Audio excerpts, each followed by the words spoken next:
Welcome back to Sailing Saoirse. In this video we take you through a very busy weekend. During the week Chris works on yachts in Cape Town, and on the weekend he comes up to Longabon to help us with ours. So we make the most of all the hours in our days when he's with us. Chris? So we're just going to go up and tension up the rig, set the pre-bend into the rig, set the inner diamonds. We start off with the outer diamonds,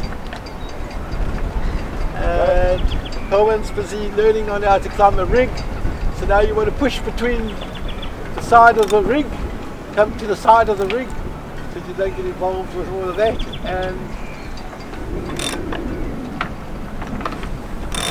And it takes a little bit of getting used to. Pull up on this. Yeah, that and the rigging. Yeah, you can pull on the rigging as much as you like, but use your feet as well. You must use both,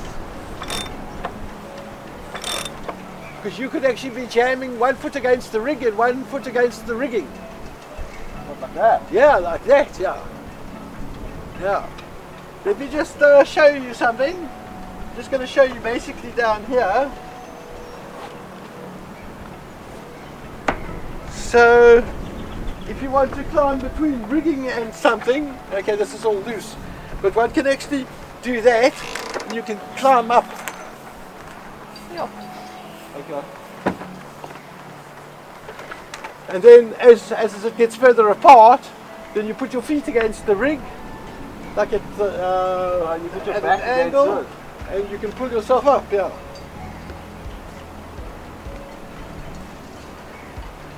And one day you'll be an expert, especially if you get onto a big rig without electric winches. Righto, give it a go.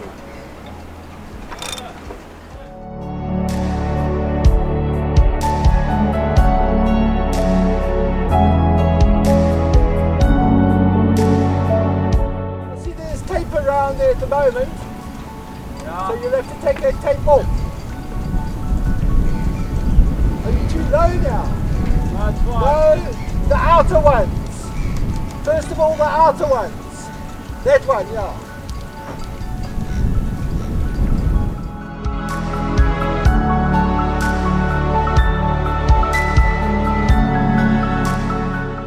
For someone that's scared of heights, he isn't doing too badly.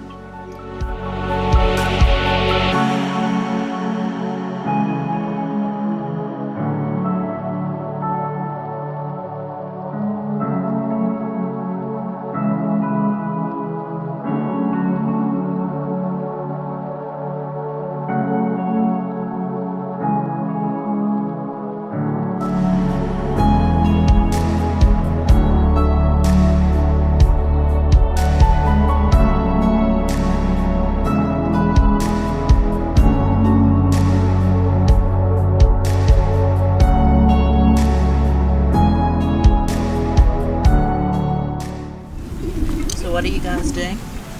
We're now tensioning up the cap shrouds. Once we've done the cap shrouds, we'll do the intermediates, and then the next thing is to lock it all off. Stuff you're using on it? Tef gel. Tef gel. Yeah, so that's a lubricant, which is basically like a grease.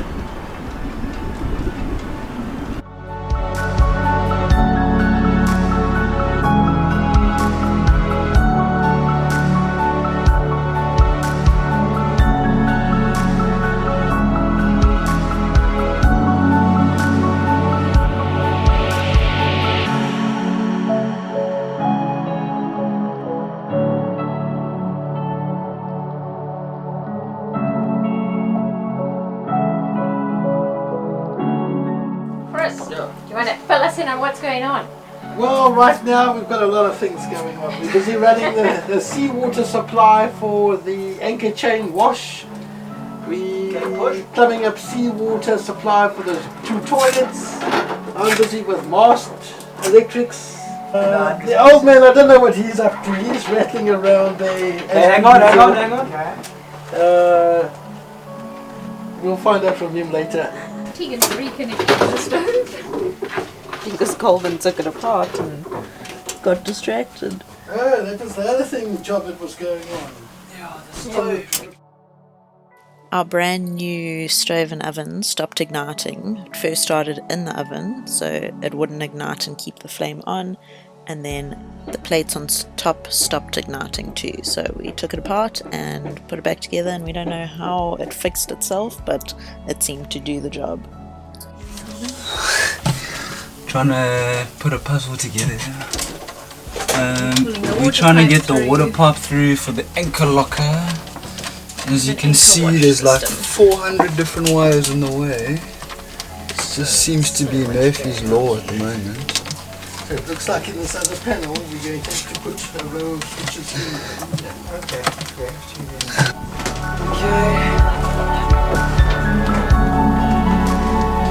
What's inside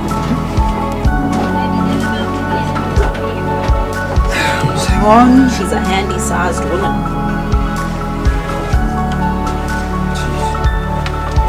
Two. And pull. One more.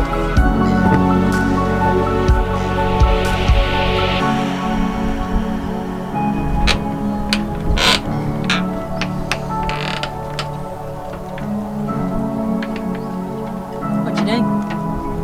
Keep it. What?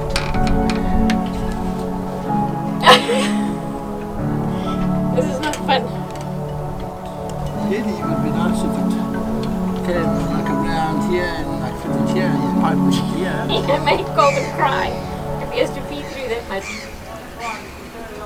Yeah, keep going, another. Half a meter. No, it's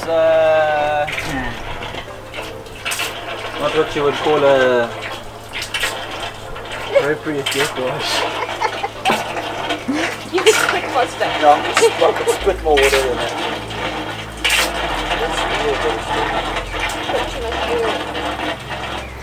It's sucking air from somewhere. Yeah, serious confusion. So basically we're fitting a water pump for the deck wash up in the front.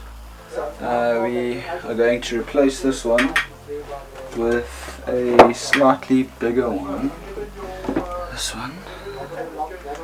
Jabs go. Because this one doesn't have a switch on it at the bottom. Why wasn't it coming on? If you look in here, this nut here, the bolt, should I say, is epoxied in behind the bulkhead over here, and obviously the epoxy has come loose and the bolt is just turning, so there's nothing really we can do about that, but you can still, if you look, they're not actually fastened, there's no join like that, so you can, what we did was we lifted it off the bulkhead and then pulled it off. This little rubber fits some of those red clips, please, Carl. inside like that. And it wants to go there. And like that. And then that goes against the bulkhead.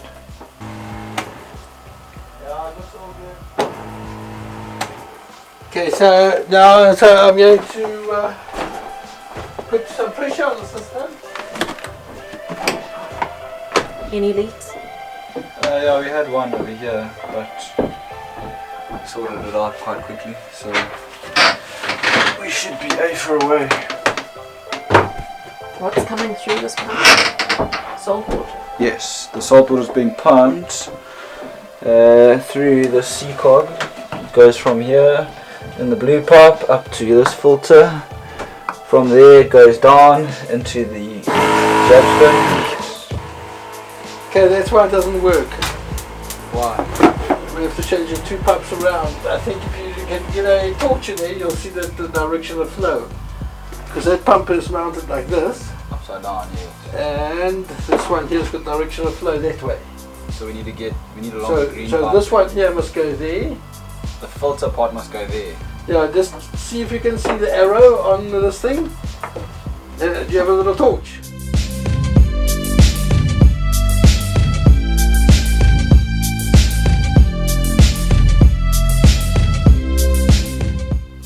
So, how did you guys figure out this So, after like 8 hours?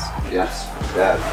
So basically what the problem was is that we had a hose, this particular hose, which is, I would say, 25mm, trying to go onto a fitting similar in size to this, which obviously is the wrong size. So I think in the rush of trying to get the boat in the water and get to the wedding, this wasn't checked properly. So what we did was we found a smaller diameter hose, this hose here, which goes from the saltwater inlet. This one here, I think it's 13mm, and that fitted very nicely onto the fitting, and there was pressure, so obviously it was sucking air out of here, which it shouldn't have been, even though the hose clamp felt like it was a lot tighter than it should be. There was no vacuum for this thing to actually create, as far as I can see. So we have a deck wash now. Pretty stoked. Everything's working, the pump's working. It's a little bit noisy, but I think once we get a bed in here and things like that, it'll be very nice. And now we can plumb from this saltwater pump the toilets, the basins, and our outside saltwater shower. Nothing. Oh, there we go. Okay, go. Did it work?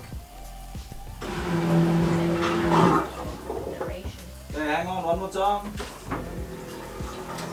Now keep it going for a bit, get the air out of the system and stuff. But we have to just retrim those wires. Torch please too. Torchy, here's a torchy. It's a bit flat, but...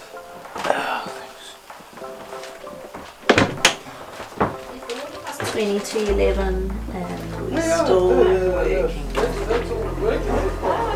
Trying to get the salt water to flush through the toilet so we don't have to use as much clean tank water. Has it been a long day? Yeah. And we're back at it. Another day.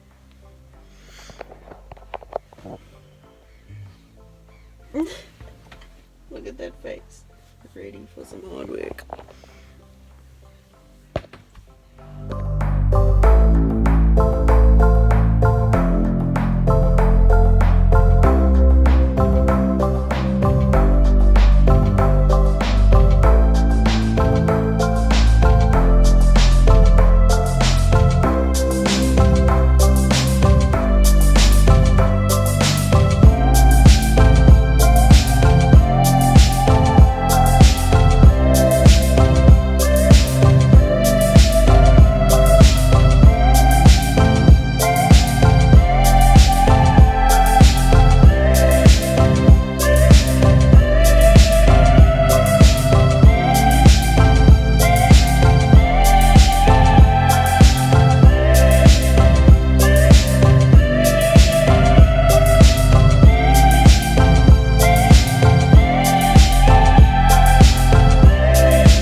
So Chris, what are we doing today?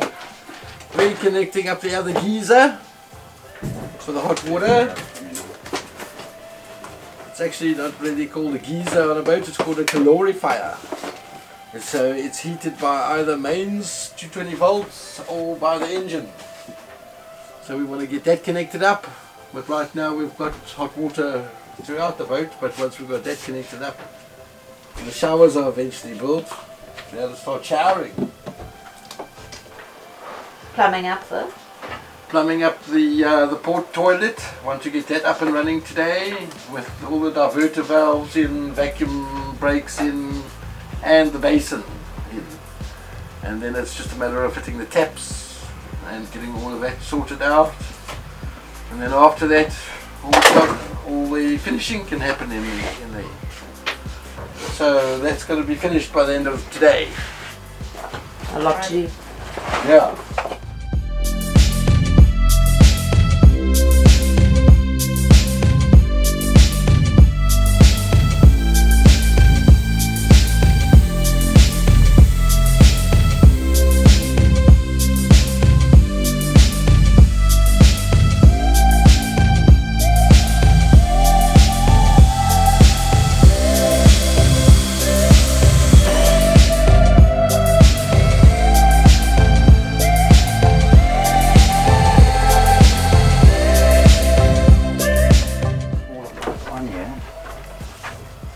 So here we're just matching up the pipes that go into the grey water pump system.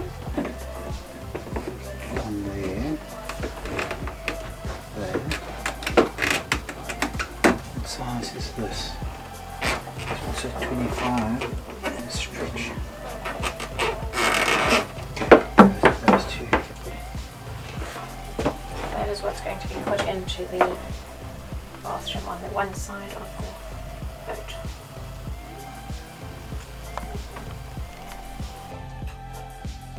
So here's the grey water pump that Robin fitted earlier on.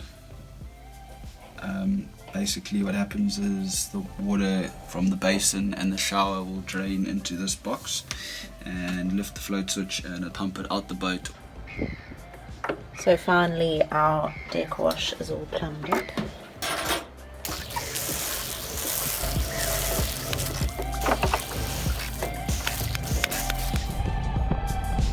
If you enjoyed our video, please give it a thumbs up, and if you want to follow the rest of our refit, please click subscribe.